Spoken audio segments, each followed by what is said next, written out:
And we're live. Welcome back to another transfer show. You got your boy, you got your host, Mr. Benjamin, or Benji as they like to call me. Obviously, I'm flanked by the regulars. We got the man, the myth, the YouTube creator. We got Usmaan, actor.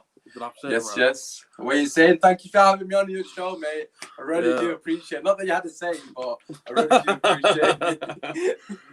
And obviously, also, we got Mr. Shiv. Shiv, how you doing, bro? You're muted, by the way. Shiv's mic's echoing, so we've got to mute after he's going to mute him. Right. Yeah, Shiv, good to see you. And obviously, we've got a very special guest.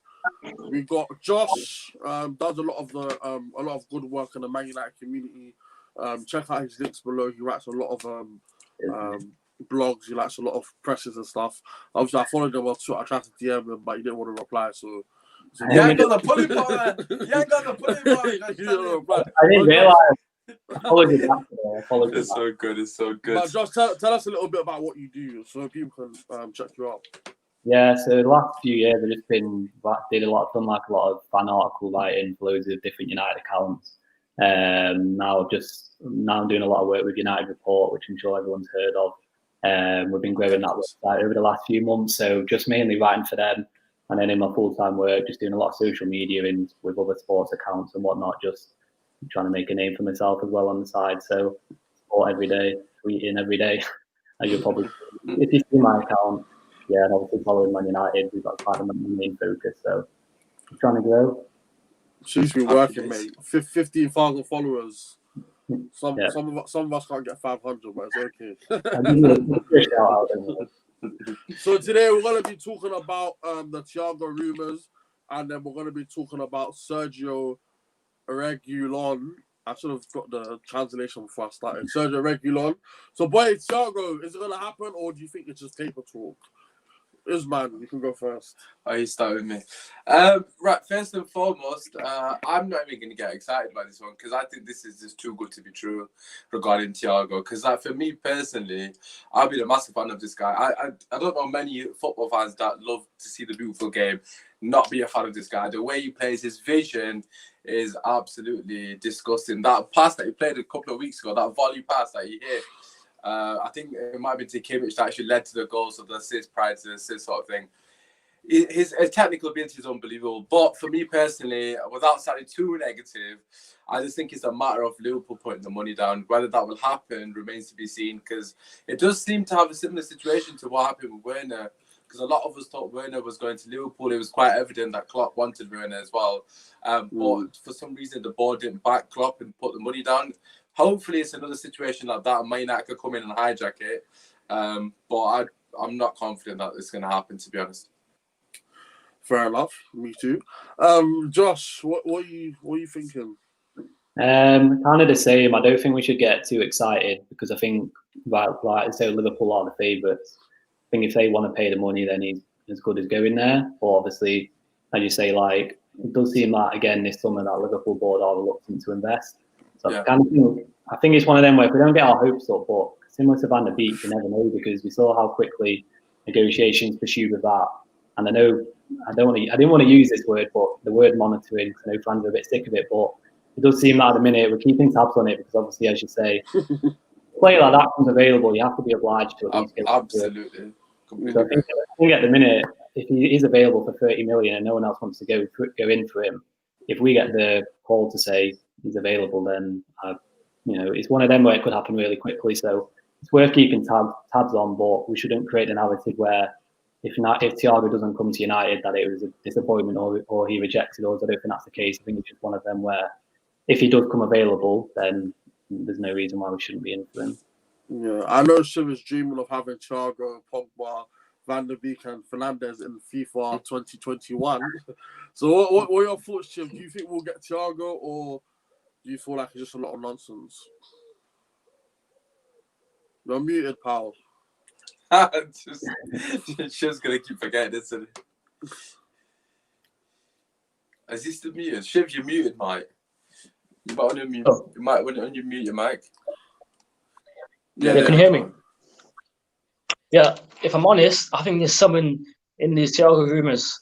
Like, you saw we were linked with Van der Beek on Saturday, properly solid, and it was done in 2 days. Normally we're linked with a player who takes 6, 7, 8 weeks. With Thiago, I think Liverpool, it does though. Okay. With Thiago, I think Liverpool have runners. To be fair, Yeah. If Liverpool won't pay the money, I think we have a chance of signing him. I love him better than Matic. He breaks the press. He's fast. He looks for forward balls. So yeah, but I think Liverpool are ahead of us in this race. To be fair, but I love him. I love him. I'm Man United. It's interesting though that you compare it to Matic, because I think where it does become a bit interesting is if Solskjaer sees him as the deep line playmaker, then starting 11 is opening up for him. He's not like another number 10 or creative figure where he's been contrast with Fernandes and Van der Beek, where we're slowly getting more options in there. Solskjaer, Thiago is the person to anchor behind Fernandes and Pogba. That's when it will become a bit more interesting. So if he sees him as that kind of player, then it could step up the interest. Well, that's kind of where he's been playing for Bayern, obviously next to Goretzka. So I'm not comparing Goretzka and Pogba because they're obviously different players in terms of what you would say their strengths are. But in terms of the role that Goretzka does for Bayern, I don't see why Pogba can't do that and better at that, because obviously he's a far superior player for me. So if Ollie's going to keep the 4-2-3-1, then I can't think of a better player to play in that position than Thiago in world football as it currently stands. And I'm not just saying that because we're linked to him, because I still think Liverpool will get him. And just going back to the excitement part and the deal itself, a lot of reports are suggesting that, I think he was Jan Fortov, I can't pronounce his name, but he was saying that the wages are too high that he's demanding, which I find a bit ridiculous. If we can't afford the wages, then how will Liverpool got a prayer in affording the wages? Because as we all know, us Man United fans, one thing we're notorious for is paying stupid wages, as we did for Sanchez. So we're saying it's too high. So it does make me wonder if Liverpool actually will be able to afford him, regardless if we get him or not. Yeah, do you know what's actually interesting? I know this might be a bit off topic, but since we're talking about players that are cheap, I feel like David Alaba would also be a good signing from Barcelona. I know that obviously it's a bit off topic, but I feel like as Manchester United, you went off topic. Our combination, you just go and handle that. I know, but I've just been thinking about obviously thinking about a lot of cheap players around Europe. Obviously another one that we're gonna discuss in a second. But I'm just thinking, if with the Thiago deal, I know that obviously he's hot set at Liverpool and whatnot, but I feel like we should just go for him regardless, because I can't remember who was saying it, but if the quality player becomes available, we have we have to ditch all our plans and just go for that player. Like at the end of the day, you can't have too much quality, and I feel like if you bring in Thiago, what it does, as you can see with Goretzka and obviously Thomas Muller, Thiago can kind of control the midfield by himself in a sense, and Pogba can do more of the box-to-box roles like Goretzka can do at Bayern Munich. What are your thoughts on that? Do you feel like it would be good for Pogba to play with Thiago? Let's not get too ahead of ourselves, or do you feel like Matic is a more suitable defensive midfielder to play with Pogba? Well, for me personally, first and foremost, right, obviously I was going to ask you guys a question regarding the other players in the squad, but to answer your question, first and foremost, like for me, if you want a midfield that's going to control, if you want players to control midfield, it depends on the style of football Ollie's trying to implement. First and foremost, right, one of our major weaknesses come the back of last season. It was quite evident we were struggling against the press. Any team that pressed us high up the pitch, we were struggling. Thiago is one of the best in the world for beating the press, and generally his ability to swivel and get past the man and just hit the ball, a blind pass, so to speak, around the corner. He knows where everyone is. Again, Pogba, another player capable of doing that, as we know. And then you got Bruno in front of them. So for me personally, it's an absolute no-brainer. If you want to be the best team in the world or aspire to be on that level, you have to get a player of his ilk. He's far superior than Matic. Granted, he's not a specialist DM, but with the way in the football is changing, these are the kind of players that you want to play in that sort of anchor role, so to speak. Someone that can control the game alongside Pogba. So for me personally, it's an absolute no-brainer. What about the other two? What do you guys think in terms of the dynamics of the midfield? Do you think Thiago would be necessary, or do you feel like it's just a luxury signing if we do go for him?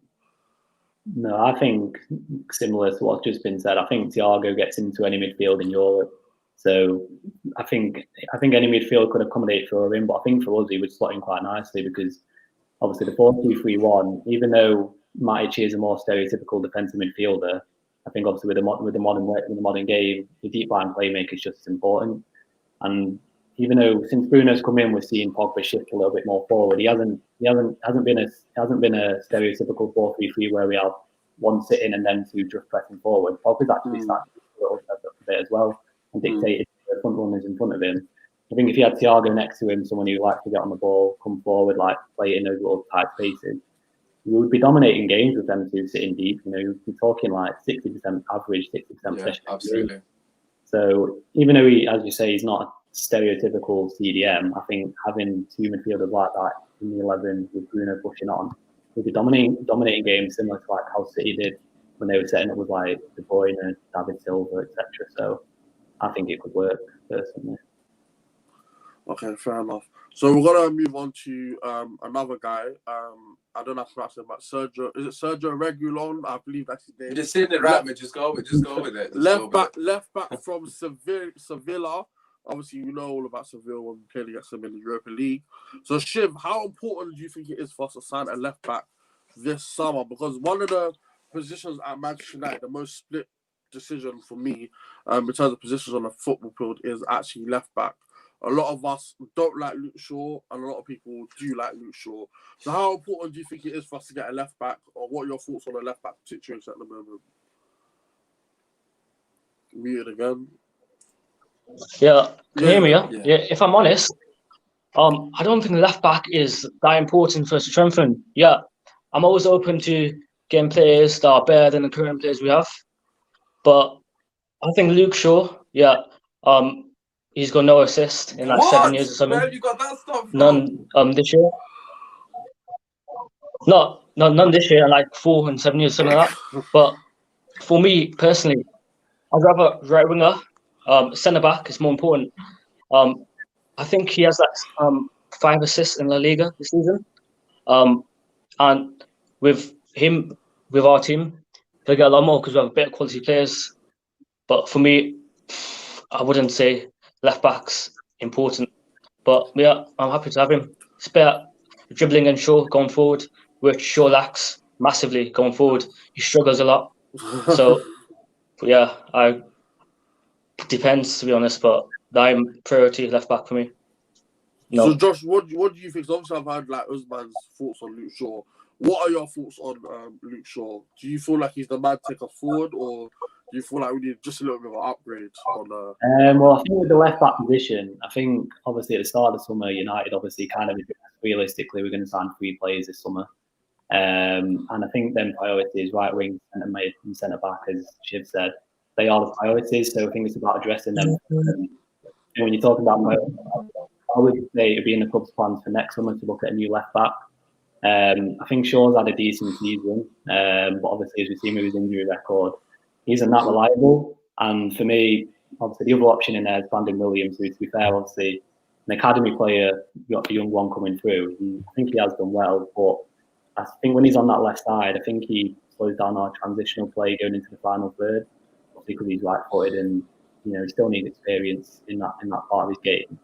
But someone like Reguilon, like becomes available. I think Mark reported he's available for like 15 or 20 million. It's similar to how we've been speaking about Thiago and Van der Beek, where if a player like that comes available for that price, it seems like a no-brainer. He's someone who's going to come in, improve our options, and on the ball, we like to get down that flank. Obviously, with Solskjaer, what he's trying to build is that fast free-flowing movement on the ball. Someone like him down the flank, I think, would be a good addition, but it just comes down to the price. I think if he's available for that 20 million mark, there's no reason why we can't get him this summer. But I think in the club's plans, they're more looking ahead for next 2021 summer, the left back.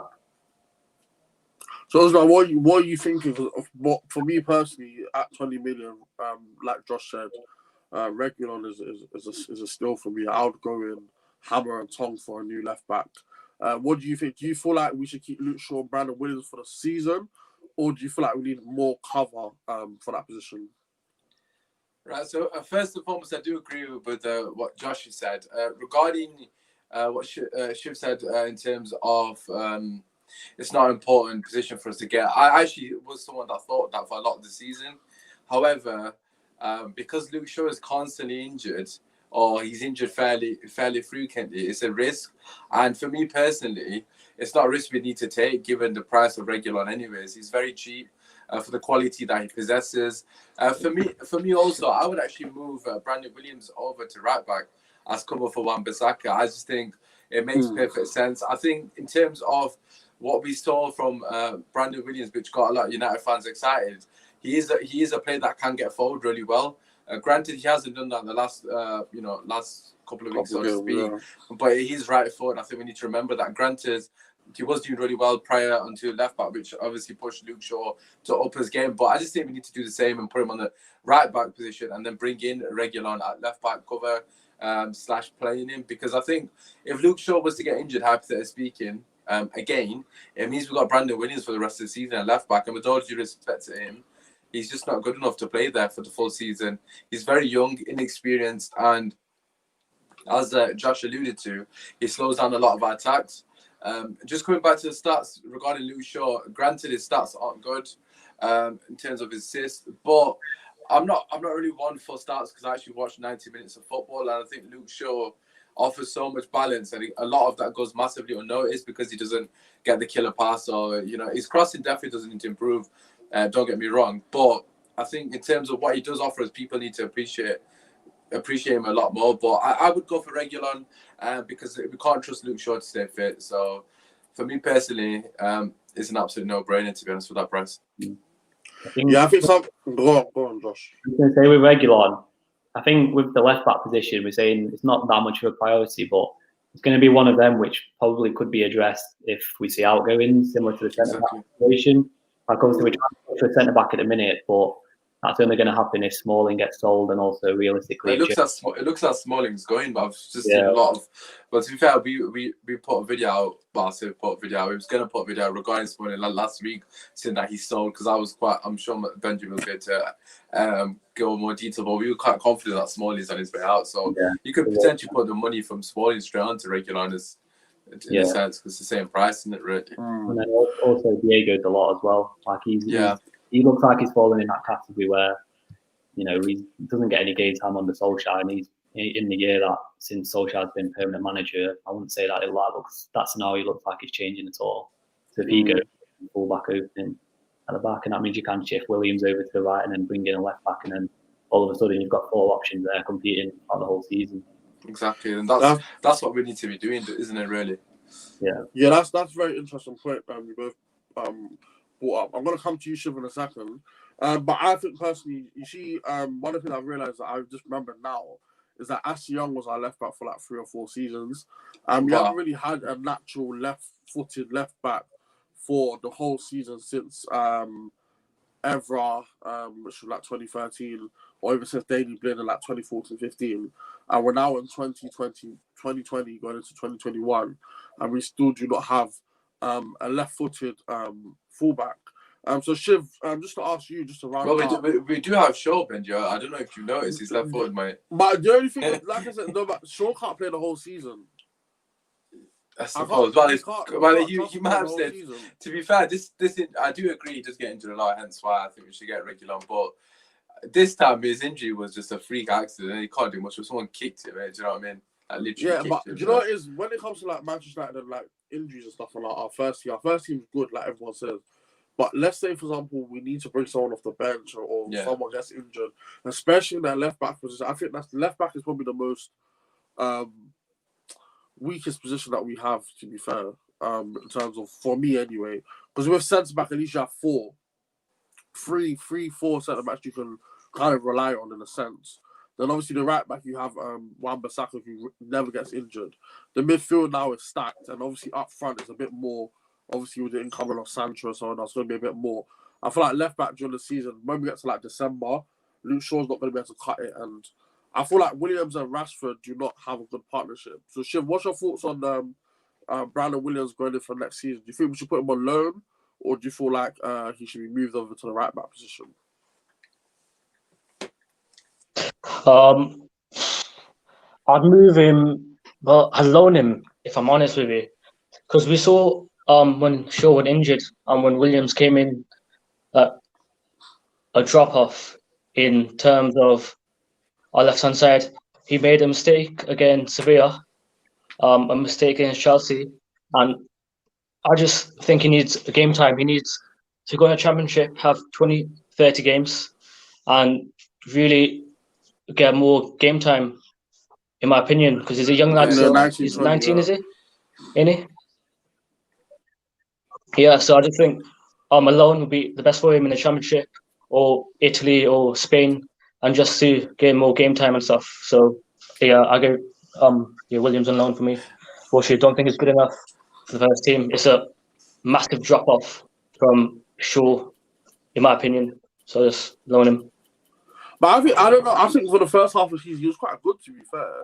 Or maybe it's because he was playing in the three at the back. But I think when he's first joined in, or maybe you could say something on this, Josh, but when he was playing the three at the back, the left wing back role, I feel like it suited him quite well. Do you feel like he can't play in that more withdrawn left back, or do you feel like the left wing back is more suited to Brandon Williams, personally? For me, I think I just don't think Williams. I just not really a big fan of him down the left channel. I think when he's there, I think defensively he can do a good job, but when we're looking to go forward, I do think he slows us down a lot, and especially when we're dominating possession and we don't really have that option coming down the left. You see, I know Wan-Bissaka's continuously working on his attacking game, but at least when you see Greenwood come inside on the right, Wan-Bissaka does have that intent to get around the outside and continue to go, and he has got better at that. I just think with Williams, it's not natural for him at the minute.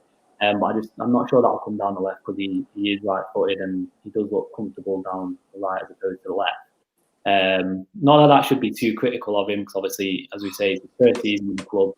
He came through. I think everyone around the club was actually shocked that he got the chances he's been given already.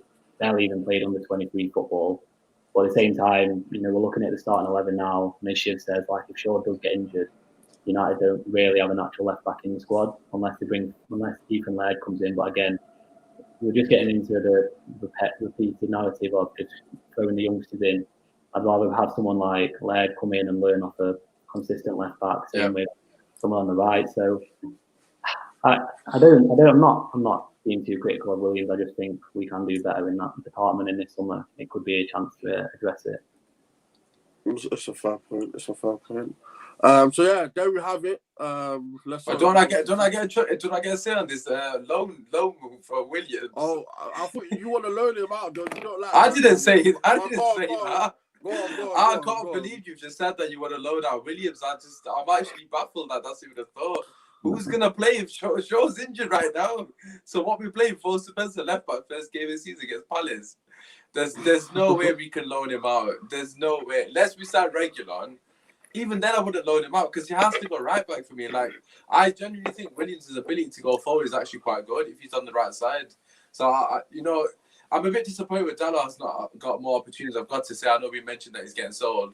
Why do you think that he's not getting opportunities? No, granted, he's not fantastic.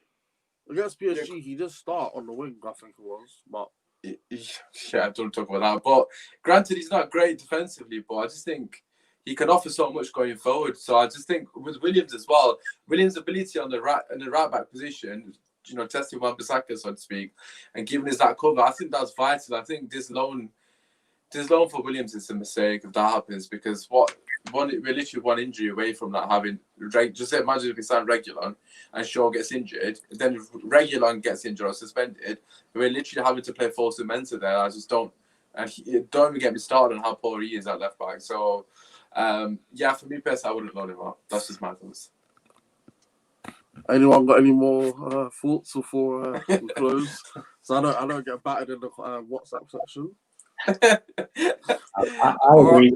I don't think he should be. I don't think he should be loaned out. I think instead we should shift him to right back. Yeah. Not put as much pressure as what we're putting on him now. Hopefully, bring in a starting left back and then go from there. And that's a bit more of a solid foundation, I think. He's 19, man. You just got to be patient, man. It'll be fun. Yeah. And there we have it. Josh, just plug the social so we know where to find you. Yeah, I think my at's there. Josh G.I. nice everyone. Yes. It's in the description as well, but everyone's at's in the description as well. So if you want to show all the guys love, you can do that as well. Thank you. So, guys, there we have it. So if you have any players we feel like we haven't covered, anyone that's linked to Manchester United, any realistic transfer targets that you want us to speak to you, please do drop us a DM or please do write in the comment section down below. But it's been your host, Benji. Josh, thank you for coming on. Shiv, thank you for coming on. And Usmaan, more importantly, thank you for coming on and giving me the chance to speak on your platform. But yeah, guys, have a very good evening and enjoy your roast dinners. Peace. Roast dinners.